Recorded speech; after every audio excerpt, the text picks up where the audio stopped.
10 palace staff are reportedly cooperating with a royal investigation into bullying allegations against the Duke and Duchess of Sussex, just days ahead of the couple's bombshell interview with Oprah Winfrey.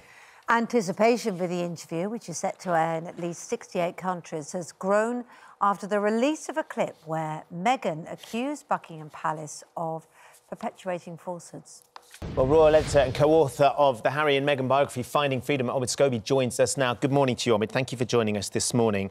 I wonder if you've had a chance to speak to the couple since the revelations and about them doing this interview and some of these quotes have been aired. Oh, morning, guys. Well, no, there is a sort of ring of steel around the Oprah special at the moment. That show is being kept under lock and key. So absolutely no one, including myself, knows the exact contents of it. But of course, I have spoken to people close to the couple who, of course, have reacted to the accusations of bullying. I think there's a sense of sadness in Team Sussex at the moment because, of course, a lot of these stories are so far removed from what the couple feel their experience was within the institution. It's interesting you say that because, of course, yesterday there was a tweet that was put out by Kate Robertson, who runs a youth organisation that is backed by Meghan, in which she said the Duchess should sort out her grievances with the royal family in person and privately, and hurting the Queen in public is really low. You retweeted that tweet at the time. Both your retweet and the original tweet were deleted within 3 hours. And then Robertson went on and said she'd been unduly critical of the people I admire, care about and have worked with for a very long time. Everyone has the right to tell their story. Interestingly, it sounds like there was a little bit of control thrown at Kate Robertson with regard to that tweet from somebody within the Sussexes camp that got her to take down what she had said, which was her right to have her voice on social media. Yeah, I think everyone's allowed to have an opinion on this. And certainly the fact that the Sussexes are doing a very big primetime interview in the US is controversial. People are feeling quite divided about it. Why did she have to delete that tweet and then suddenly qualify what she said about the Sussexes? It sounds like there's been some pressure from Meghan and Harry. I mean, I'm certainly not aware of it. The reason I deleted my retweet of it was simply because I feel like everyone's allowed to change their mind about what they share with the world. Well, just to pick up on your tweet, because it wasn't just a retweet, was it? That's the point. You specifically made comments which drew attention, probably more than Kate Robertson herself would have got. And what then happened was, frankly, lots of abuse of her. And that's caused a reaction from people saying, gosh, you can't comment. And I don't know whether it was the Sussexes that forced her to put it down or maybe just her own reaction to the amount of social media attacks she got following your highlighting of her opinion. When you highlighted that opinion, you didn't express that she had the right to make it, did you? You suggested that, you know, she was not a fan of Meghan. No, I didn't. My exact words were not clearly not everyone will be watching on. Yeah, I said not everyone will be watching on Sunday, including the founder of an organisation that's close to the couple. And, you know, the reason why I thought it was interesting is because to me, that was the beginning of what I felt was a backlash against the couple for making this decision to speak out. You know, that is part of my job, is to also work closely with the organisations and charities that the couple are affiliated with. And so, of course, it stands out when someone speaks so against the couple, who has, of course, enjoyed a long-term relationship with them. The reason why I removed my tweet is because, A, I didn't like the reaction that it was getting. And also, when I saw that an apology had been posted, it didn't make sense to leave a comment on something that someone's rescinded. So you would try to take a responsible action. The point about their view on what the Queen has done, and you say there's a lot of hurt in Team Sussex and anger possibly as well. What was the Queen expected to do when these allegations have made and she's an employer of those staff? I mean, to conduct an investigation would seem to be the reactions of a responsible employer, wouldn't they? Why would the Duke and Duchess of Sussex be surprised at that? Well, the word I used was sadness. And I think for them, because, of course, they've worked very closely with these people. You know, the book that you mentioned in the intro that I wrote last year, on Harry and Meghan, I'd spent a lot of time getting to know the people that were working closely to them. And that's through several generations of their various teams.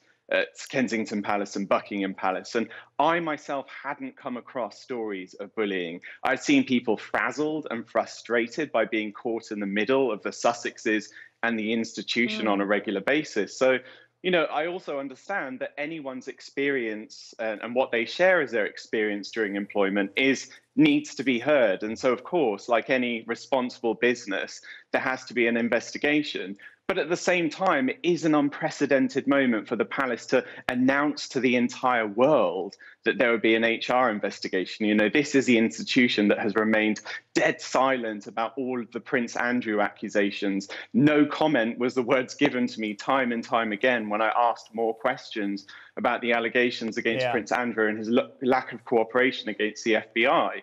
When Harry and Meghan accused or were suspicious of staff leaking stories to the British tabloids, again, their complaint fell on deaf ears. So it does feel like we have a slightly uneven playing field here. If there are internal investigations, they need to happen across the board. One of the issues that lots of people have watching this is that Harry and Meghan have been very public about the fact that they haven't liked what they described as the toxic British tabloid press, the attention that they've received in terms of publicity. One of the reasons Harry and Meghan moved back to America was so they could get out of the limelight, they could reclaim their privacy and control their privacy in the narrative. And then all of a sudden, Harry's on the Late Late Show, and then Meghan is arguably being interviewed by the biggest interview talk show host in the world with Oprah Winfrey.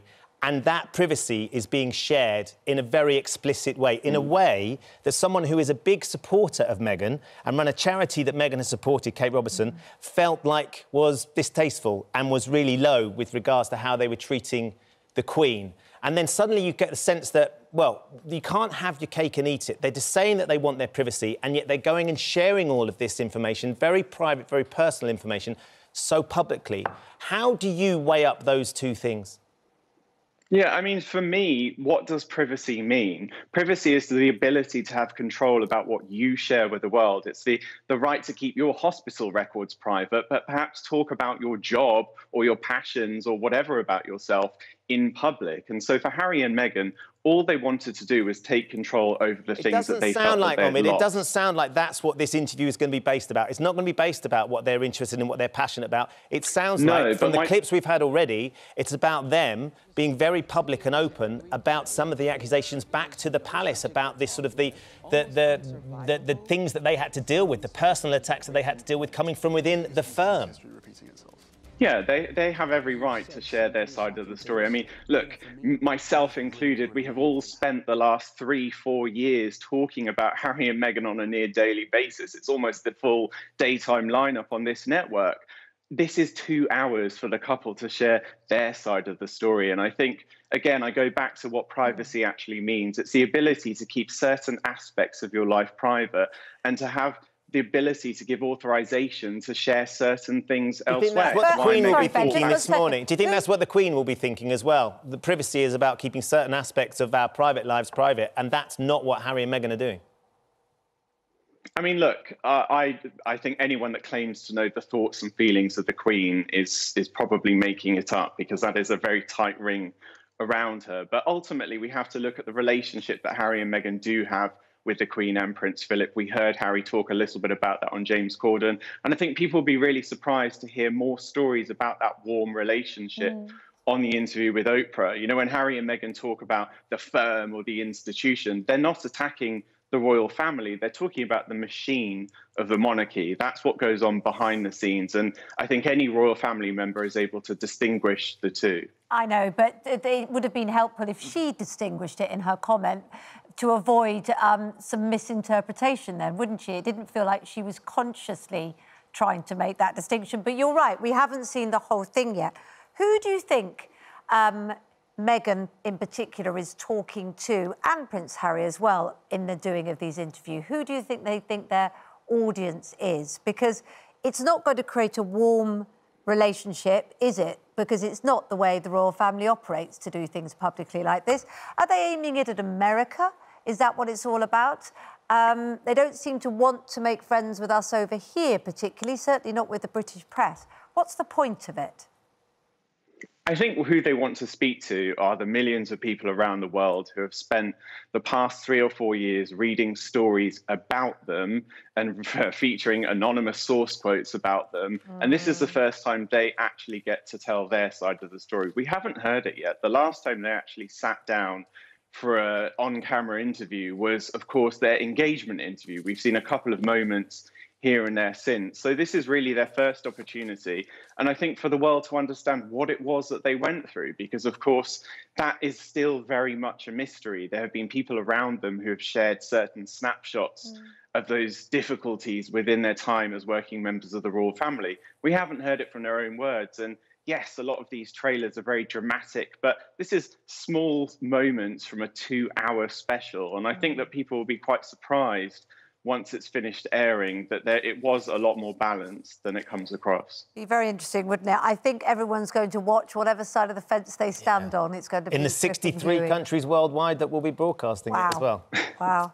Yeah, right here on ITV on Monday. You don't have to go to all those countries. We've got it here. Omid, thank you for joining us and sharing your thoughts. That's Omid Scobie, who's co-author of Harry and Meghan's biography, Finding Freedom.